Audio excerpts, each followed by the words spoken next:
Il y a des émotions positives et négatives. Le mot émotion veut dire exciter, susciter et montrer. Donc vous pouvez sentir vos émotions monter et commencer à aller dans une certaine direction. Et elles veulent vous voir trottiner derrière elles et faire leur volonté.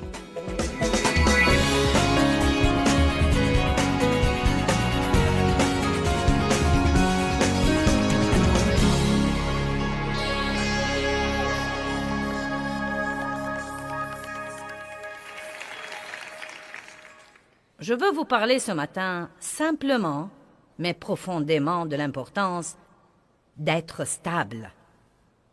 Stable, digne de confiance, fiable, sans des hauts et des bas dans vos humeurs et vos engagements, mais stable, sans laisser vos circonstances vous dicter ce que vous devez ressentir et faire, mais rester stable. Bâtir votre vie sur le roc qui est la parole de Dieu, qui est le Christ lui-même. Je crois que nous voulons être stables avant tout pour honorer Dieu. Nous voulons que Dieu puisse compter sur nous. Mais je crois aussi qu'il y a d'autres choses liées à la stabilité que nous ne comprenons peut-être pas. Par exemple, je crois que beaucoup de gens ont beaucoup de capacités, de merveilleux dons et talents et facultés. Ils ont des rêves et des visions. Ils se voient faire des choses. Ils croient qu'ils sont appelés à faire des choses.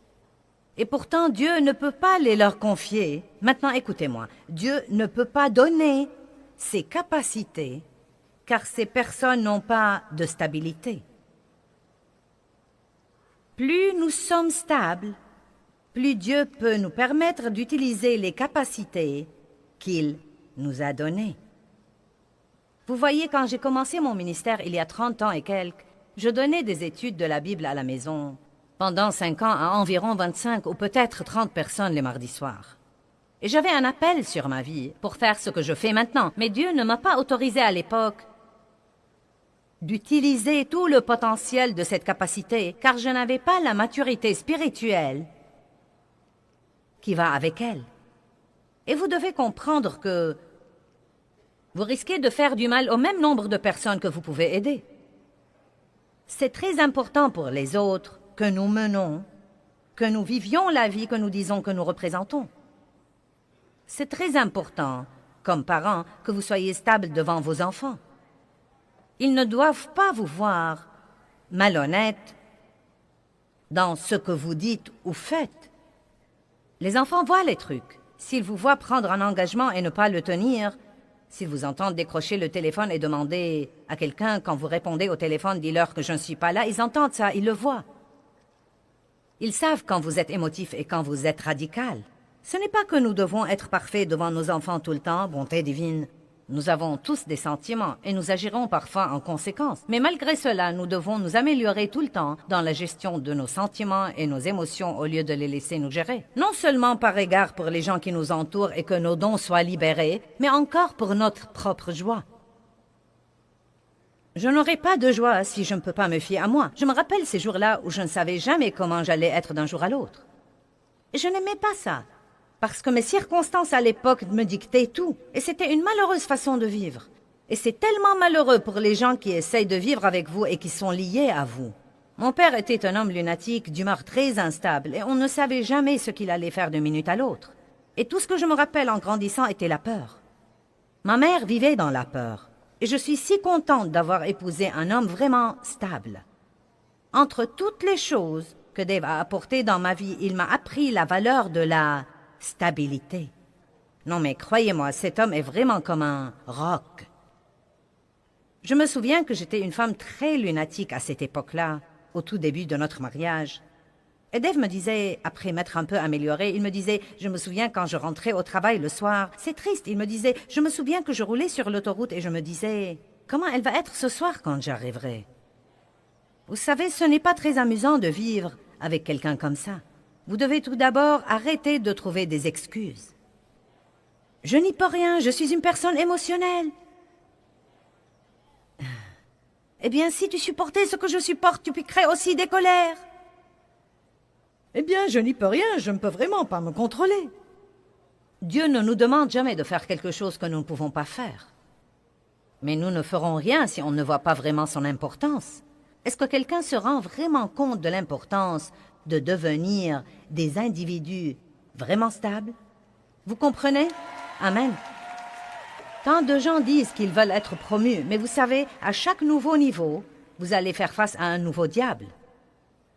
Et si vous ne savez pas rester stable, quand vous êtes éprouvé et testé, même si Dieu vous promouvait, il vous rétrograderait la semaine d'après, car vous prouvez très vite que vous n'avez pas ce qu'il faut pour être où vous êtes. Dieu exige que ceux qui le servent fassent attention. Fassent attention à ce qu'ils font, fassent attention à ce qu'ils disent, qu'ils soient stables, sûrs, fiables, difficilement secoués et qu'ils contrôlent leurs émotions. Maintenant, nous sommes en guerre, pour ainsi dire. La Bible dit que les armes de notre guerre ne sont pas charnelles. Nous savons donc que nous sommes en guerre. C'est une guerre spirituelle. Nous avons un ennemi. Il s'appelle Satan. Et il nous attaque de beaucoup de façons différentes. Je viens de donner une série intitulée « Les stratégies de Satan » où j'ai parlé de ce trompeur. Il attaque nos pensées. Il est le destructeur. Il amène des circonstances dans notre vie dans l'espoir de détruire notre foi. C'est un dirigeant et un contrôleur. Il veut nous rendre passifs dans la prise de nos décisions et il nous manipule et nous empêche d'utiliser notre volonté pour prendre nos décisions d'après la parole de Dieu. Et il est l'accusateur des frères. Il nous tente de faire quelque chose de mauvais et nous accuse par après pour l'avoir fait. Amen. Donc nous avons un ennemi et il va lutter. Mais nous luttons dans la victoire. Nous n'essayons pas de remporter la victoire. En réalité, nous avons déjà la victoire. Le plus grand vit en nous. Nous sommes plus que conquérants. Nous avons été délivrés du royaume des ténèbres et transférés au royaume de lumière. Nous n'essayons pas d'avoir ces choses. Nous les avons déjà. Mais c'est important de pouvoir nous discipliner pour mener un style de vie stable et gérer nos émotions, tout comme nous devons contrôler notre bouche. Quelqu'un peut dire Amen? Tout comme nous devons contrôler notre pensée. Quelqu'un peut dire Amen? Nous devons également contrôler nos émotions. Pouvez-vous tous dire Amen? Vous pouvez vous lever le matin et penser que vous aurez une merveilleuse journée. Et si vous n'êtes pas stable émotionnellement, quelque chose peut arriver et vous faire exploser. Et tout à coup, cette journée, qui allait être merveilleuse à 8 heures, est complètement ruinée avant 9 heures, et vous passez le reste de la journée dans une frénésie émotionnelle. Mais ce ne devrait pas être comme ça. Dans 1 Chronique 12:33, quand David est allé à la guerre, il a demandé 50 000 hommes de différentes troupes. Mais quand il a envoyé ses leaders pour les assembler, il leur a dit 50 000 hommes qui soient dignes de confiance, fiables et stables. J'aimerais savoir comment il a trouvé ces 50 000 hommes. Je ne sais pas comment on peut en trouver 50 000 aujourd'hui. Mais c'était, à ce qu'il paraît, une chose à laquelle les gens faisaient beaucoup plus attention à l'époque et que nous ne faisons pas aujourd'hui. Beaucoup de valeurs que nous voyons dans la Bible, nous n'y faisons pas assez attention. C'est important de tenir ces engagements. Ne les faites pas et n'y manquez pas sur un coup d'émotion. Vous savez que votre parole est votre honneur. Et si vous dites que vous allez faire quelque chose, vous devez le faire. C'est important que nous ne soyons pas menés par nos émotions. Nous achetons des choses et nous disons des choses sur un coup d'émotion. Nous prenons des engagements et nous manquons à nos engagements sur coup d'émotion. Nous sommes en guerre et les seuls qui vont gagner cette guerre sont ceux qui sont stables. Proverbe 25, verset 28 est un verset merveilleux. Nous allons vous le mettre sur l'écran. L'homme qui ne gouverne pas son esprit est comme une ville en ruine et sans murailles. Maintenant, dans l'Ancien Testament, toutes les villes étaient entourées de murailles, car ces murailles étaient leur protection. Et quand ces murailles étaient détruites, la ville devenait ouverte à l'ennemi. Eh bien, vraiment, cela veut dire que si vous ne gouvernez pas vos émotions, si vous Ne faites pas attention à vos pensées et à vos paroles si vous n'avez aucune autorité sur vous-même et que vous faites tout ce dont vous avez envie. Vous serez donc comme une ville en ruine et sans murailles. Qu'est-ce que cela veut dire? Vous êtes grand ouvert à l'ennemi. Nous pouvons éviter beaucoup d'ennuis que nous avons avec Satan. J'ai dit que nous pouvons éviter beaucoup d'ennuis que nous avons avec Satan simplement si nous arrivons à maîtriser ses émotions et si nous arrêtons de les laisser nous gouverner. Pourquoi croyons-nous que parce que nous ressentons une certaine émotion, nous devons réagir à ça? Nous ne sommes pas obligés. Je me souviens que je piquais des colères avec mes enfants et que j'étais exaspérée parce qu'ils mettaient du désordre dans la maison. Mais vraiment, c'est moi qui étais en désordre et j'étais vraiment frustrée. Toutes les petites choses me faisaient exploser et je criais « Ah !» Je sais qu'aucun d'entre vous ne fait ça.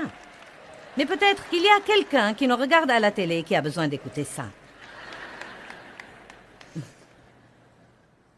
Puis j'avais mes crises de larmes et je m'apitoyais sur moi-même après avoir tempêté et crié après mes enfants. Et ils pleuraient tous et ils étaient blessés. Oh Dieu, je suis désolée, mais je n'y peux rien. Je ne sais pas ce qui ne va pas chez moi. Je me mets très en colère et je n'y peux rien. Et Dieu m'a appris que je pouvais rester calme si je le voulais. Il m'a donné l'exemple suivant. Si ton pasteur se montrait à la porte en ce moment, tu surmonterais ta crise et tu le feras en 1 seconde. Et avant d'arriver à la porte d'entrée, tu serais complètement différente. Eh bien, le Seigneur soit loué! Gloire à Dieu! Et je dis aux gens tout le temps, si vous étiez dans une de vos crises derrière les portes fermées et que je me montrais, vous changeriez tout de suite. Donc nous pouvons nous contrôler. Et tant que nous ne croyons pas ça, rien ne va changer. J'ai dit que nous pouvons nous contrôler. J'ai dit que nous pouvons nous contrôler.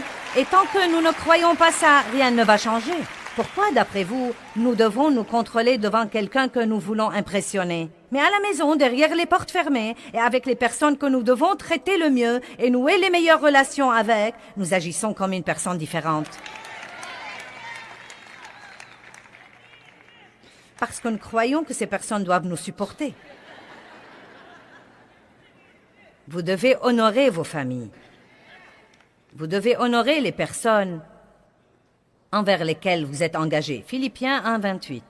Ne vous laissez aucunement, pas un seul instant, effrayer ou intimider en quoi que ce soit par vos ennemis ou adversaires, car une telle constance, cela veut dire stabilité et intrépidité, sera un signe clair et une preuve pour eux, vos ennemis, de leur imminente perdition, mais un signe sûr et une preuve de votre délivrance et salut, et cela de la part de Dieu. Donc il y a 2 forces différentes qui nous observent. Le diable nous observe et Dieu nous observe. Et quand nous faisons face à une circonstance, nous avons un choix à faire, soit nous mettre en colère, soit rester en paix. Les 2 côtés observent. Ce passage dit que si nous restons en paix, le diable saura que ses jours sont pratiquement finis.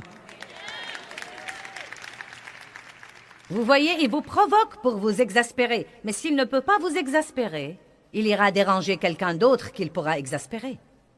Donc l'ennemi vous observe, et quand vous êtes constant et intrépide, c'est un signe clair pour lui de sa destruction imminente. Mais cela dit aussi à Dieu.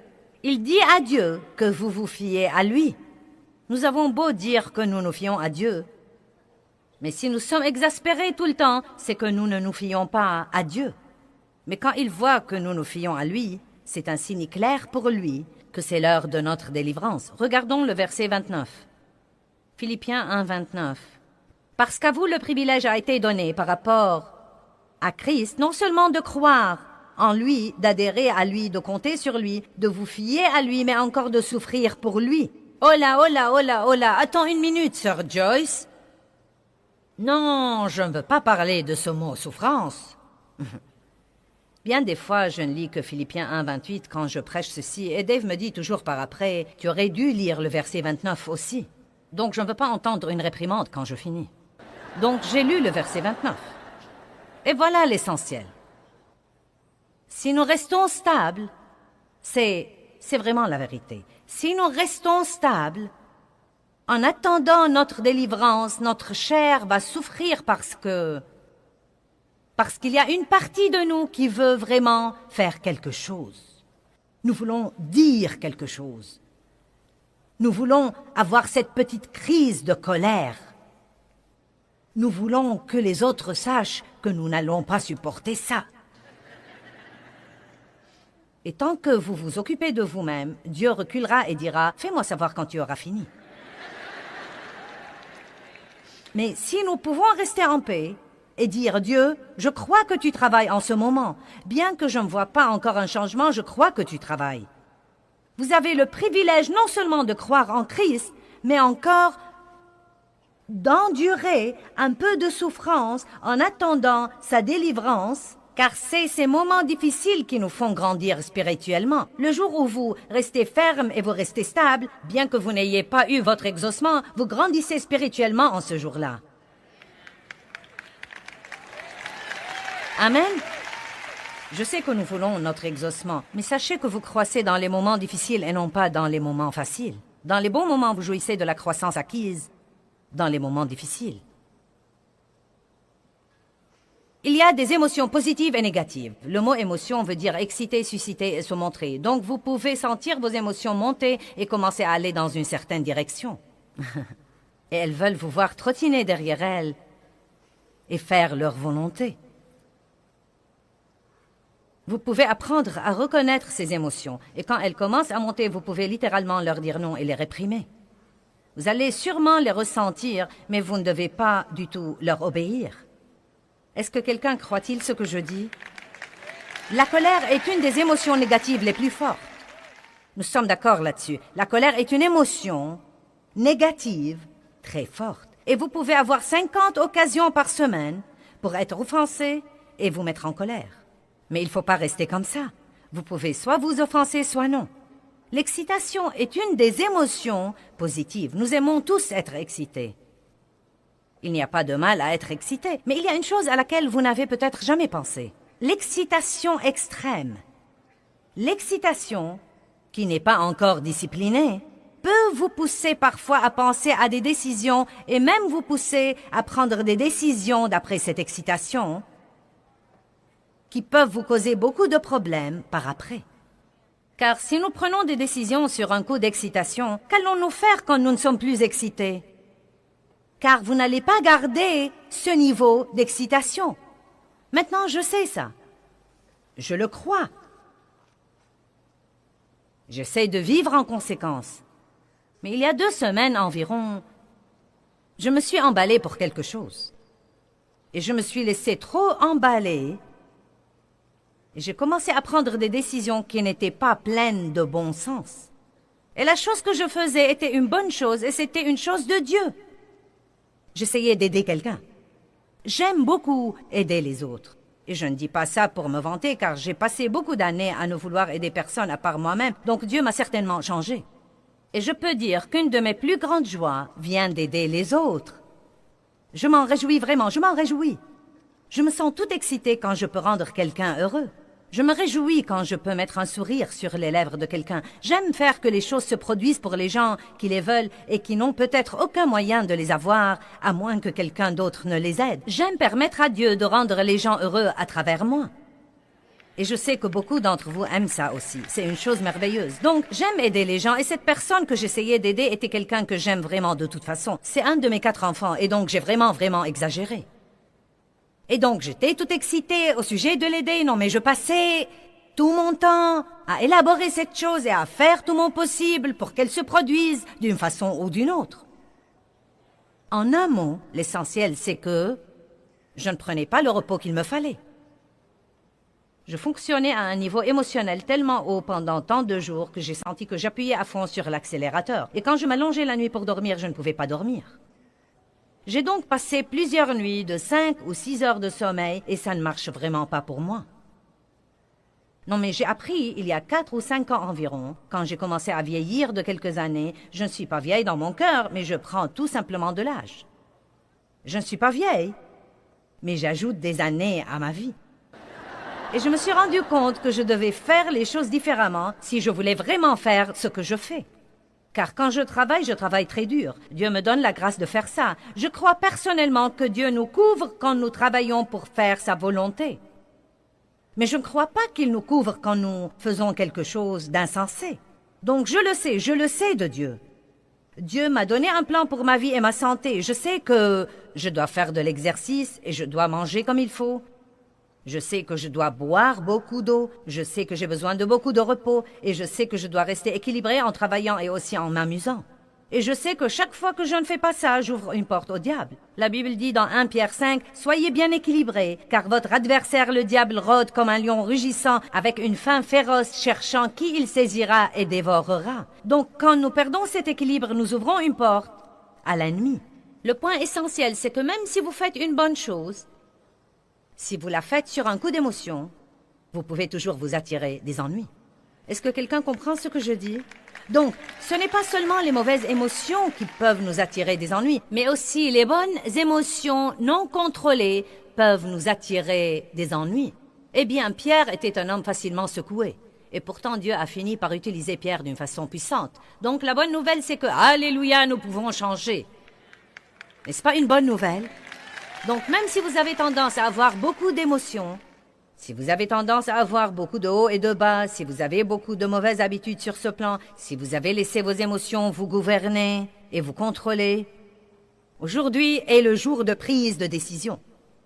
Aujourd'hui est le jour où vous pouvez décider, je me fiche pas mal du temps que ça prendra, je vais être une personne vraiment stable, digne de confiance, fiable, engagée.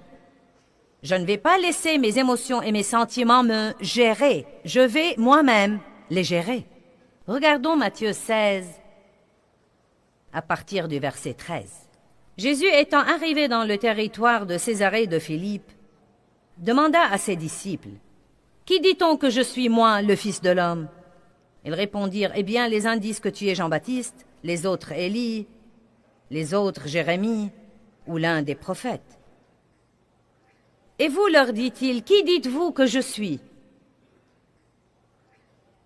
Et Pierre répondit, tu es le Christ, le Fils du Dieu vivant.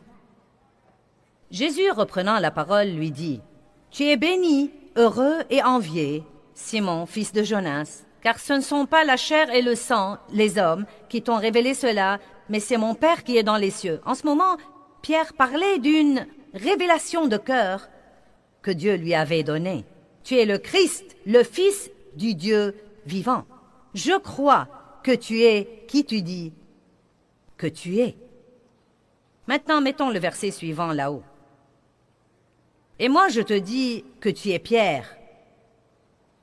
En grec, Petros veut dire un grand roc, et que sur cette pierre, en grec, Petra, un roc énorme comme Gibraltar, je bâtirai mon église et que les portes de l'enfer ne prévaudront point contre elle. Or, Jésus est le roc.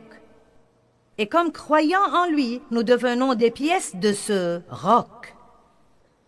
Et je crois qu'il y a un tel message ici parce qu'il dit, Pierre, cette chose qui t'a été révélée sur mon identité, si tu la maintiens, tu te fieras à moi. À ce moment-là, Pierre sera évidemment comme un roc. Il ne sera pas facilement déplacé et secoué. Car quand nous croyons vraiment à Dieu et que nous croyons qu'il est avec nous et que nous croyons vraiment qu'il peut tout faire et que nous croyons qu'il nous aime vraiment, si nous croyons vraiment la parole de Dieu, quelle que soit la circonstance qui vient contre nous, nous serons sûrement comme un roc car nous saurons que c'est Dieu qui commande. Et comme Pierre, nous pouvons reconnaître ça dans l'Église et applaudir. Pierre fonctionnait d'après une révélation. Tu es le Christ, le Fils du Dieu vivant. Et je peux prêcher ceci aujourd'hui de tout mon cœur et vous serez tous d'accord et vous direz Amen, Amen, oui, oui, Dieu peut tout faire. Mais en face d'une difficulté, la situation sera un peu différente. Jésus lui a dit, tu es une pièce de ce roc, et sur ce roc je bâtirai mon église, et les portes de l'enfer ne prévaudront point contre elle. Je veux que vous vous rendiez compte que si vous pouvez rester stable, les portes de l'enfer ne prévaudront pas contre vous. C'est juste là, dans la parole de Dieu. Si vous restez stable et ferme, les portes de l'enfer ne prévaudront point contre vous. Puis il dit, et je vous donnerai l'autorité. Tout ce que vous lierez sera lié, et tout ce que vous délierez sera délié.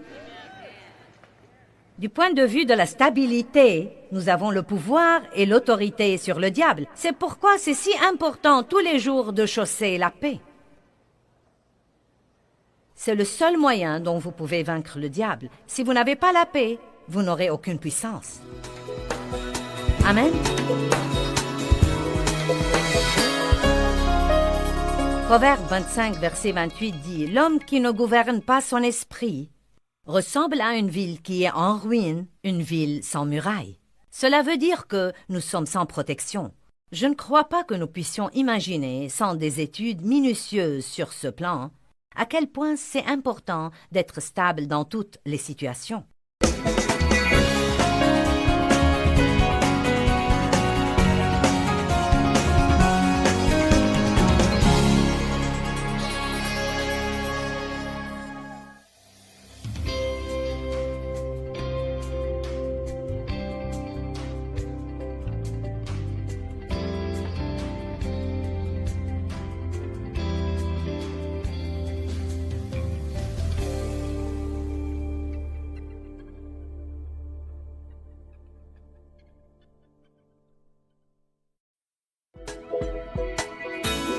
Je dois vous faire bien comprendre l'importance d'être décidé à être libre, car si vous ne prenez pas cette décision, vous ne le serez jamais. Le diable est déjà furieux que vous soyez sauvé. Mais il ne veut absolument pas que vous soyez libre.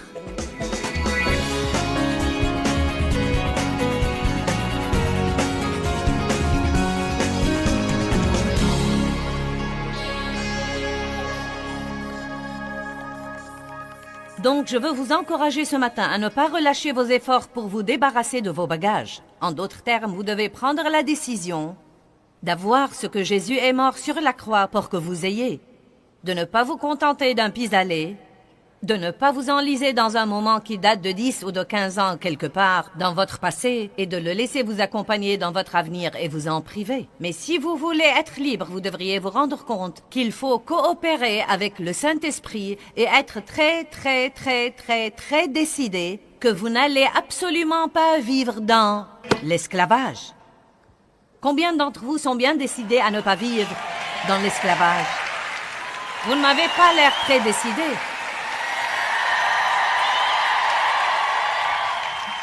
Matthieu 7, 13.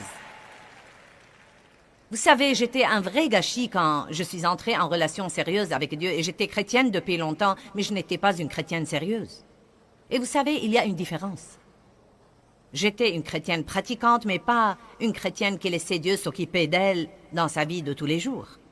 Et une fois que vous recevez le Christ comme votre sauveur, vous devez passer le reste de votre vie à grandir en lui et à essayer de lui ressembler. Nul de nous n'est là où il devrait être. Mais avec chaque année qui s'écoule, nous devrions pouvoir dire « Dieu merci, je ne suis pas là où j'étais.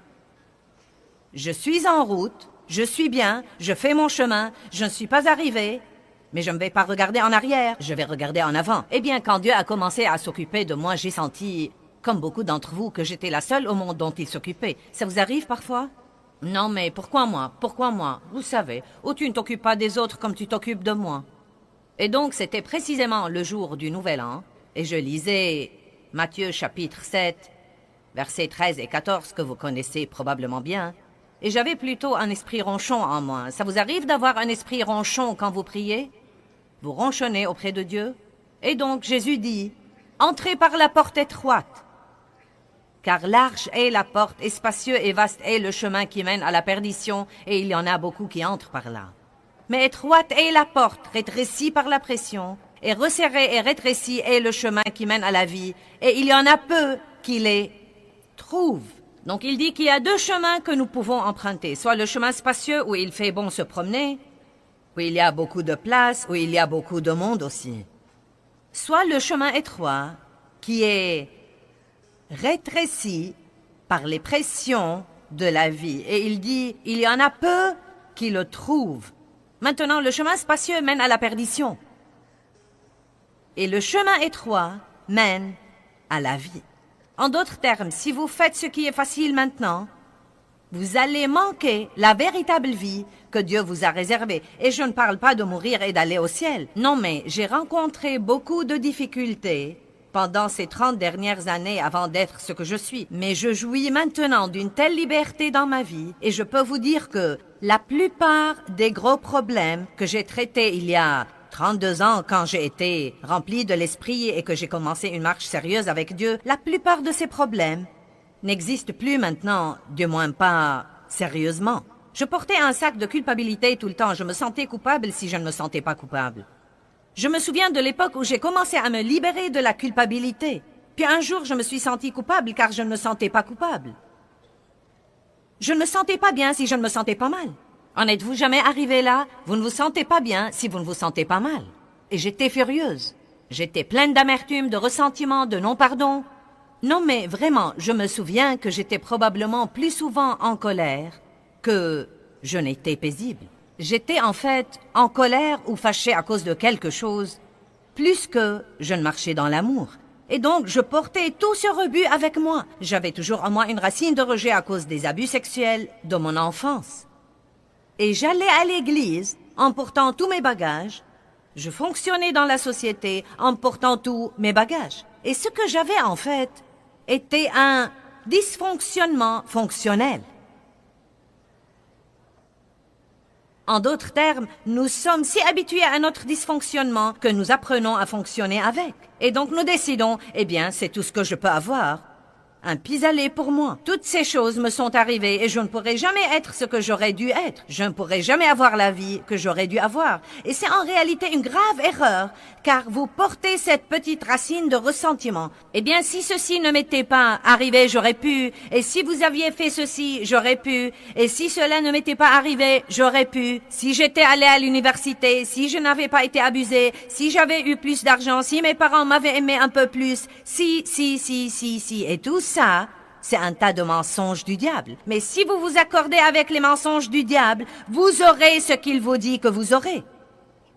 La Bible dit que si deux s'accordent sur la terre, vous pouvez vous accorder avec le diable et avoir ce qu'il dit que vous aurez. Je pense que beaucoup d'entre vous aujourd'hui ont conclu des accords avec l'ennemi, même sans s'en rendre compte de la chose. Et nous allons briser le pouvoir de ces accords et vous allez vous accorder avec Dieu et changer votre confession pour pouvoir commencer à voir ce que Jésus est mort pour que vous ayez. Mais je veux vous provoquer. Je pourrais même essayer de provoquer votre colère un peu. Non, mais comme une colère sainte contre tous les trucs stupides où vous avez baissé les bras et que vous avez permis au diable de vous faire. Et je veux que vous sortiez d'ici bien décidé, c'est fini. Si quelqu'un peut avoir la liberté, je peux l'avoir. Si quelqu'un peut surmonter la culpabilité, je peux la surmonter. Si quelqu'un peut vivre sans peur, je peux vivre sans peur. Si quelqu'un peut oublier son passé, je peux moi aussi oublier mon passé. Vous savez pourquoi? Dieu ne fait point exception de personne et vraiment, s'il le fait pour quelqu'un d'autre, il le fera pour vous. Mais vous devez être personnellement décidé à rester sur le chemin étroit qui mène à la vie. Donc, comme je lisais ce passage l'autre jour, chemin spacieux, chemin étroit, je murmurais à Dieu à propos de toutes les choses qu'il traitait en moi. Il traitait en moi à propos de ma bouche et de ma pensée, à propos de mon attitude, à propos de ma soumission à Dave. Il traitait en moi à propos de mon égoïsme. Il traitait en moi. Et je demandais à Dave, est-ce que Dieu traite en toi à propos de quelque chose? Et il répondait non. Et cela m'exaspérait vraiment. Combien d'entre vous, quand Dieu s'occupe d'eux, voudraient qu'il s'occupe de quelqu'un d'autre?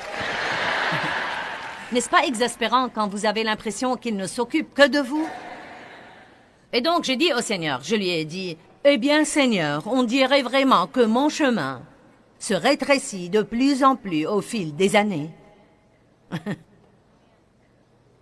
Non, mais je sais qu'il y a le chemin étroit, mais voilà mon chemin, Dieu. Et il a l'air d'être plus étroit que celui de tous les autres. Et c'est ce que le Seigneur m'a dit. Il m'a dit, « Sur le chemin étroit, il n'y a pas de place pour les bagages de la chair. » Et donc, quand vous y pensez, si je ramassais tous ces trucs et que j'essayais de traverser un couloir étroit, je ne pourrais pas y arriver.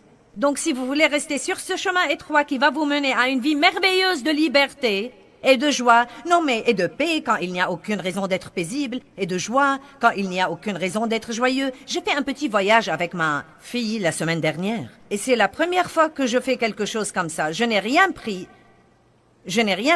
pour travailler, rien pour étudier et je ne voulais rapporter aucun projet. Nous avons filé, elle et moi, et nous sommes allés quelque part ensemble pour 7 jours environ. Et nous en sommes arrivés au point où nous éclations de rire, rien qu'à nous regarder. Non mais il n'y avait rien de drôle et nous étions pliés en deux de rire, rien qu'à nous regarder. Et c'est le genre de joie que je veux avoir où le seul fait d'être vivant est drôle, amen? Où le seul fait de se lever tous les jours et de pouvoir respirer est drôle. Ne vous contentez pas d'un pis-aller. Ne vous contentez jamais d'un pis-aller qui vous rendra fonctionnellement dysfonctionnel. Je dois vous faire bien comprendre l'importance d'être décidé à être libre, car si vous ne prenez pas cette décision, vous ne le serez jamais. Le diable est déjà furieux que vous soyez sauvés. Mais il ne veut absolument pas que vous soyez libre. Car si vous vous libérez vraiment et que vous commencez à être heureux, et à être vraiment paisible, et que vous savez vraiment qui vous êtes dans le Christ, et que vous pouvez vivre sans vous inquiéter de tout ce qui se passe autour de vous tout le temps, si vous menez vraiment la vie de la résurrection, à ce moment-là, quelqu'un d'autre risquerait de vouloir ce que vous avez. Et alors, votre vie peut mener quelqu'un d'autre au Seigneur, et vous pourriez démarrer un renouveau de la foi. Et le diable ne veut pas ça. Il veut vous tenir dans l'esclavage rempli de culpabilité, de honte, ayant mauvaise conscience à propos de quelque chose, toujours inquiet à propos de quelque chose. Et vous déguisez tout ça, vous le prenez à l'église, vous souriez à tout le monde, le Seigneur soit loué, gloire à Dieu, alléluia, merci Jésus. Alors que vous avez tout ce gâché au-dedans de vous. Eh bien, je ne vais pas vivre comme ça. Et si vous écoutez mon enseignement, je ne vais pas vous laisser vivre comme ça non plus. Mais acharnez-vous dans votre détermination pour atteindre votre but, qui devrait être la liberté complète de tout esclavage. Regardons Philippiens 3. Verset 10. L'apôtre Paul semble avoir le même problème que beaucoup d'entre nous, sauf qu'il s'en est occupé mieux que nous le faisons nous-mêmes. Et dans le verset 10, Paul dit qu'il avait le but déterminé de connaître le Christ et la puissance de sa résurrection, qu'il a ressuscité d'entre les morts, même de son vivant. Il y a une vie que nous pouvons vivre qui s'appelle la vie de la résurrection, où vraiment, quoi qu'il arrive autour de nous, nous nous sentons élevés au-dessus de lui. Verset 11, il continue disant « Pour parvenir, si je puis, à la résurrection spirituelle et morale qui me ressuscite d'entre les morts même de mon vivant. Ce n'est pas que je l'ai déjà atteinte ou que j'ai déjà atteint la perfection, mais je cours pour tâcher de saisir et de m'approprier la chose pour laquelle le Christ Jésus est mort pour me saisir. » Et c'est le verset que j'aime. Paul dit « Regardez, je vais dans une direction déterminée et je suis décidé à saisir cette chose pour laquelle le Christ Jésus est mort pour pouvoir me saisir. Jésus n'est pas mort pour que nous puissions avoir une nouvelle misère et coller une étiquette chrétienne dessus. Il est mort pour que nous puissions être libres. Le royaume de Dieu est la justice, la paix et la joie. Avoir une bonne relation avec vous-même, savoir que vous êtes juste devant Dieu par le sang de Jésus-Christ, ne pas avoir à vous inquiéter de ce que les gens pensent de vous ou de ce qu'ils disent à votre sujet, ne pas vivre pour plaire aux gens et être manipulé par tous les autres tout le temps, c'est la liberté. Savoir qui vous êtes dans le Christ est une liberté. C'est une liberté de se plaire à soi-même et d'avoir une bonne relation avec soi-même. Si vous vous aimez, vous ne serez jamais à court de bons amis. J'ai dit que si vous vous aimez, vous ne serez jamais à court de bons amis. Ensuite, il dit, je ne pense pas moi-même l'avoir saisi. Mais je fais une chose, j'ai une aspiration, oubliant ce qui est en arrière et me portant vers ce qui est en avant. Je cours vers le but. Vous savez, mes amis, aller de l'avant fait partie de la fidélité et fait partie de trouver cette vie de la résurrection dans le Christ.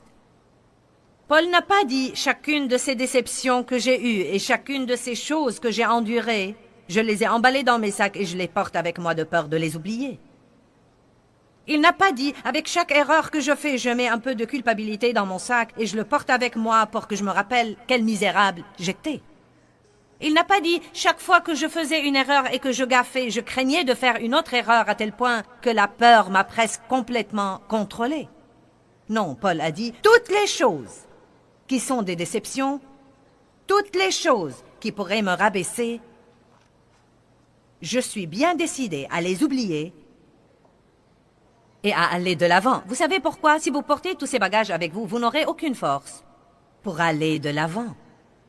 Tout ce que vous pouvez faire, c'est de survivre jour après jour. Je me demande combien de gens sont venus ici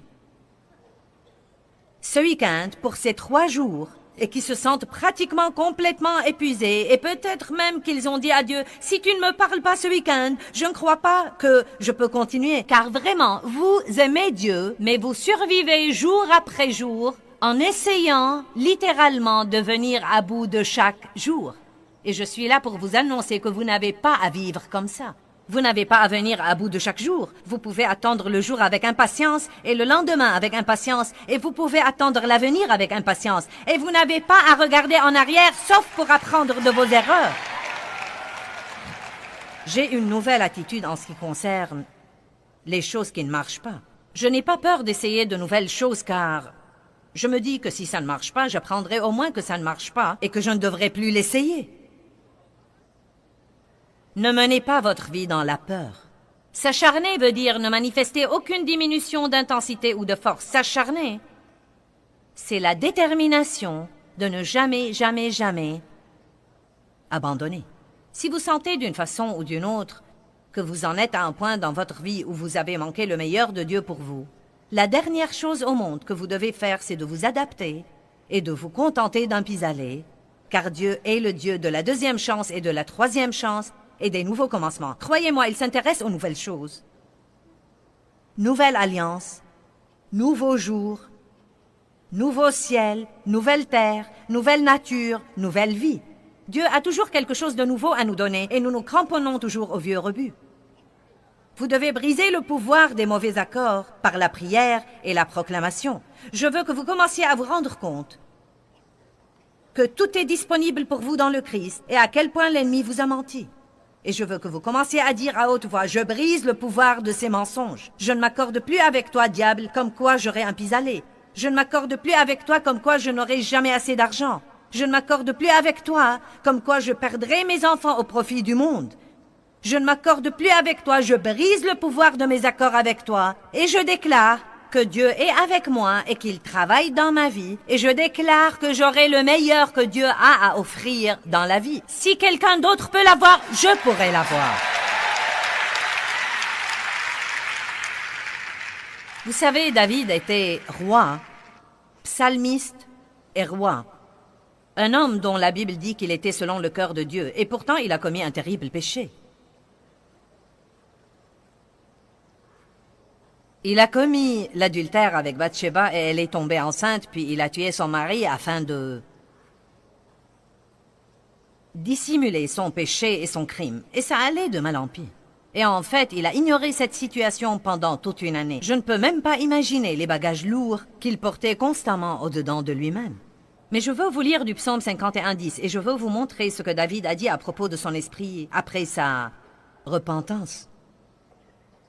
Il y a un esprit droit que nous pouvons avoir et il y a un esprit mauvais que nous pouvons avoir. Et je veux m'assurer que nous vivions avec un esprit droit. Maintenant, ça va être une partie principale de mon enseignement demain et donc je veux que vous le compreniez. Crée en moi un cœur pur, ô Dieu, et renouvelle au-dedans de moi un esprit droit.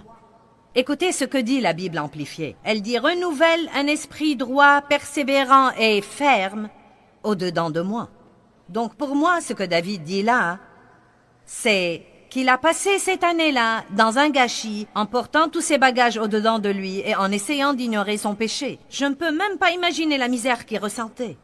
Mais il s'est repenti et il est allé devant Dieu et il a dit « Dieu, crée en moi un cœur pur de nouveau. Pardonne-moi mes péchés et crée en moi un cœur pur et renouvelle en moi un esprit droit, bien décidé, persévérant et ferme, un esprit qui refuse d'abandonner, un esprit qui dit « Je ne vais pas m'enliser dans mon erreur passée. Je sais que ce que j'ai fait est mauvais, mais je ne vais pas m'enliser dans ce péché. Je ne vais pas vivre à jamais dans la culpabilité et la condamnation à cause de ce que j'ai fait. Donne-moi de nouveau l'esprit qui te fait plaisir. Donne-moi un esprit qui dit « Je ne vais pas renoncer et je ne vais pas abandonner. » Allez, donnez gloire à Dieu.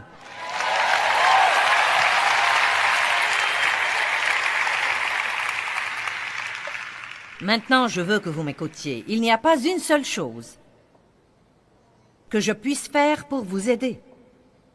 Il n'y a rien que Dieu puisse faire pour vous aider si vous n'avez pas au-dedans de vous le feu du Saint-Esprit.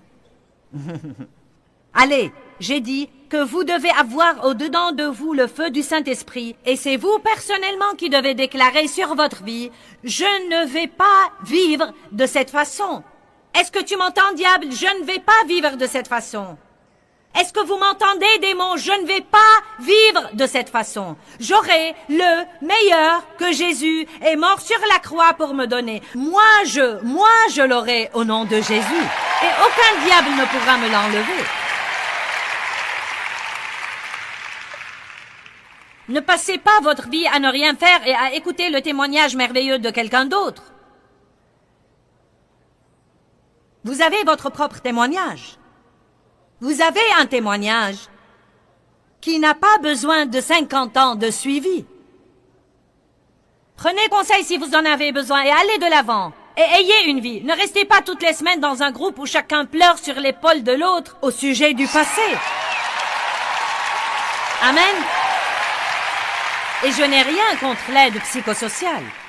Les ministères de la miséricorde sont ici et nous aidons ces filles à avoir l'aide psychosociale. Comment vont mes amis là-bas? Je vous aime. Vous n'en avez pas assez d'écouter mes sermons au ministère de la miséricorde? Eh bien, ils les leur font écouter tous les jours.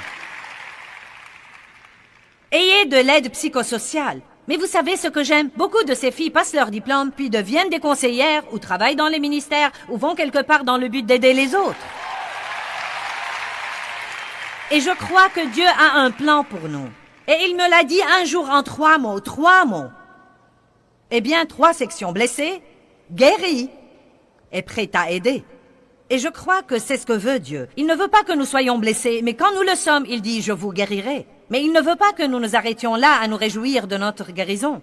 Il ne veut pas que nous passions notre vie blessée. Il ne veut pas que nous restions là à nous réjouir de notre guérison, mais que nous soyons prêts à aider quelqu'un d'autre. Et vous savez quoi? Si vous voulez vraiment vous venger du diable pour tout ce qu'il vous a fait, guérissez et commencez vraiment à aider quelqu'un d'autre. Je crois que je fais au diable une dépression nerveuse tous les jours. J'ai passé assez d'années à ne rien faire et à m'apitoyer sur mon sort. J'étais dans l'abîme et j'étais pitoyable. Eh bien, si seulement je n'avais pas été abusée, si mes parents m'avaient traité mieux, et si j'avais pu aller à l'université, et je ne me suis jamais amusée quand je grandissais, Et vous m'avez déjà sûrement entendu le dire si vous m'écoutez beaucoup. Je m'apitoyais tout le temps sur moi-même. Je m'apitoyais sur mon sort. Et c'est la plus grande perte de temps et la plus grande perte d'énergie que de rester là et de s'apitoyer sur son sort. C'est comme de l'idolâtrie. Car tout ce que vous faites, c'est de vous replier sur vous-même. Et moi alors, et moi alors, et moi alors, et moi alors, et moi alors, et moi alors, et moi alors. Ce n'est pas la façon de vivre que Dieu veut pour nous. Et il m'a dit un jour, tu peux être soit pitoyable, soit tu peux être puissante, mais tu ne peux pas être les deux. Choisis donc laquelle des deux tu veux être. Et moi, je vous le dis aujourd'hui, vous pouvez être soit pitoyable, soit puissant, mais vous ne pouvez pas être les deux à la fois. Donc choisissez si vous êtes prêt à vaincre la colère. Eh bien, c'est trop dur, vraiment, c'est trop dur. Je ne veux pas entendre ça. Rien de ce que Dieu nous dit de faire n'est trop dur. Écoutez, vous pouvez faire tout ce que Dieu vous dit de faire. Et il ne nous aurait pas dit, je ne sais combien de centaines de fois de différentes façons dans la Bible, de pardonner et de vivre sans amertume et sans ressentiment et sans offense et sans colère. Il ne nous l'aurait pas dit si nous ne pouvions pas le faire.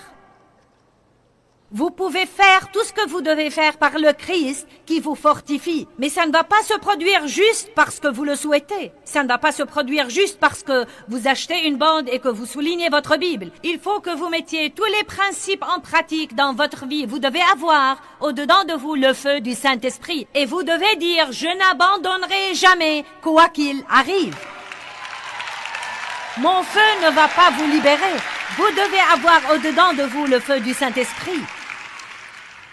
Ça me surprend toujours de voir les gens qui sont détruits par les choses qui leur arrivent et les gens qui les surmontent et vont de l'avant et ont une merveilleuse vie et aident toutes sortes de gens. Je veux vous dire aujourd'hui, lequel de ces gens voulez-vous être? Lequel de ces gens voulez-vous être? Voulez-vous rester là à ne rien faire? et vous enlisez dans un moment quelque part dans votre passé, et pleurez et portez le deuil à jamais, et bien si seulement, et j'aurais voulu, et j'aurais voulu. Rendez-vous service, ne perdez pas un jour de plus de votre vie à vous apitoyer sur vous-même. Croyez-moi, mes amis, c'est absolument la plus grande perte de temps et d'énergie. Donc, le point principal de ce que j'ai dit jusqu'ici, c'est que nous devons nous acharner et être personnellement décidés à avoir la meilleure vie que Dieu nous offre et que nous devons absolument refuser de nous contenter d'un pis-aller. Ne faites pas l'erreur de penser que je parle des choses matérielles en ce moment, parce que je ne parle ni d'argent, ni de voiture, ni de promotion, ni de position. Non, mais tout ça viendra. Vous savez, ce sont des avantages du royaume, mais ce n'est pas la vie du royaume. La vie du royaume, c'est de savoir qui vous êtes dans le Christ, et d'avoir la paix, et d'avoir la joie.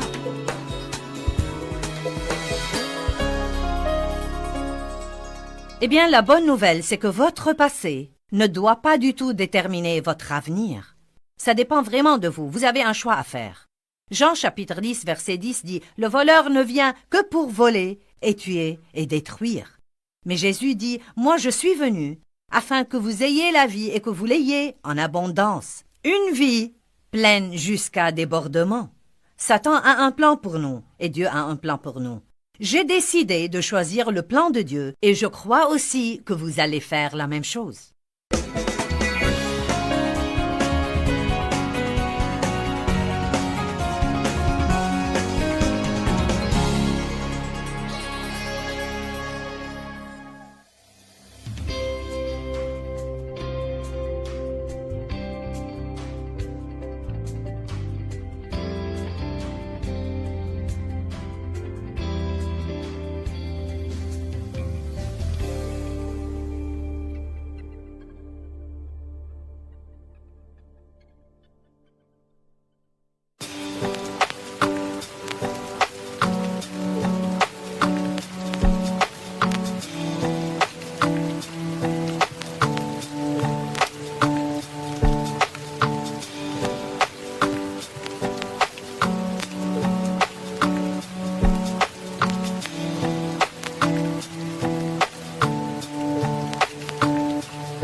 Maman.